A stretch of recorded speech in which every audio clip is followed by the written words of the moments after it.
So, for example, there's a section of a codex in the Ferkovich collection. I want to say it's the second Ferkovich collection, which is the direct continuation or join to one of the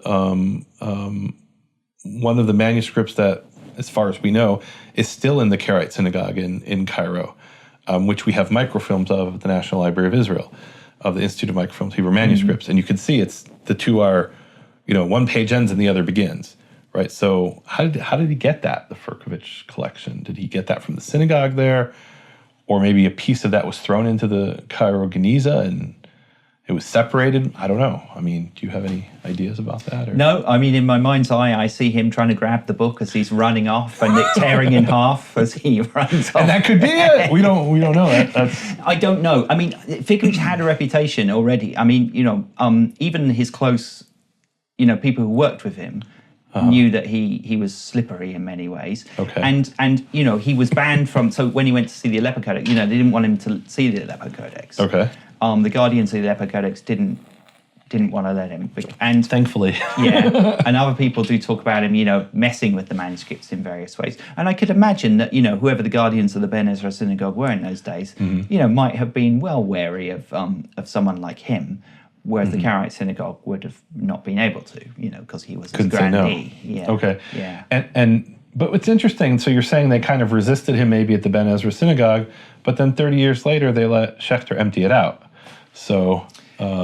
Yeah. Well, that's it. There's such a Schechter offered something that maybe Ferkovich didn't. So Schechter, at that time, the families of Egypt, the sort of Moseris, the Smuhas, and the sort of leading families.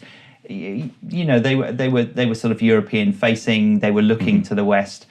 Some of those families came to Cambridge and Oxford to do their education. Moseris went to Oxford and Cambridge. Oh, that's interesting. And Schechter sort of, there were links to be made, with the great institutions of the West for Schechter in a way that Ferkovich probably didn't. No.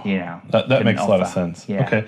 So let's talk about Ferkovich a little bit, because I know some of the research you've done recently has been about. So Ferkovich was accused of forging and doctoring dates in some of the manuscripts in his collection. I'll let you run with the rest of that. Yeah, well, I mean, it's a well-known fact that he forged a huge number of tombstones from the Crimea, right? Because he a proud Crimean Karaite. He wanted to show that the Crimean Karaites were the earliest and preserved the the sort of the ancient Jewish tradition more so than other communities. Well, it wasn't just for pride reasons. It was he wanted to get out of taxes, right? Yeah, that's what it comes down to. Right.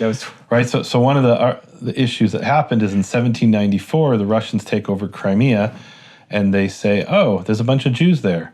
They need to be persecuted with all the other Jews."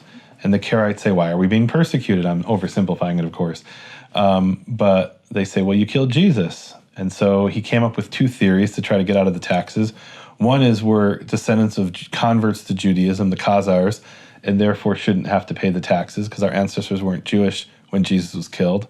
And the other was, well, we're actually ancient Israelites who weren't in Israel at the time Jesus was killed. So in Matthew, when the Jews say his blood is upon us and our children, didn't apply to us because our ancestors were already in Crimea. Those other Jews. Right, exactly. And so he's trying to forge history to get out of taxes. And basically. The Karaites do the same thing in the Middle Ages to try and get out from under the jurisdiction of the Rabbinite leadership in Egypt, because in Egypt, the Muslims are a point ahead of the Jews, and he is responsible for all the Jewish communities. But the Rabbinites petition, the Karaites petition that they are not, the same. They should not be treated the same. So it's a similar pattern. But were they saying that we're part of a different branch of Judaism that goes back before some certain period? I can't remember what arguments they used, but basically that they are quite different. Yeah. Okay. I mean, they were different, right? Yeah. But to say that they weren't in a particular geographical location, which may or may not be true, but he had to doctor information to try to get to that. So famously, you talked about the tombstones. So there was the tombstone of the legendary person, or maybe actual person, who converted the Khazars to Judaism. So he created that. In the cemetery was it Chufukala or something? Which is audacious, but also speaks to his work ethic, because he created a lot of these, hundreds and hundreds apparently. Yeah. Well, not all of them are fake. If he has a tombstone from the 15th century, there's no reason to think it's fake. But he wasn't above changing, ancient things. You have been listening to Hebrew Voices. To hear the rest of this conversation, head over to nehemiaswall.com and become a support team member today.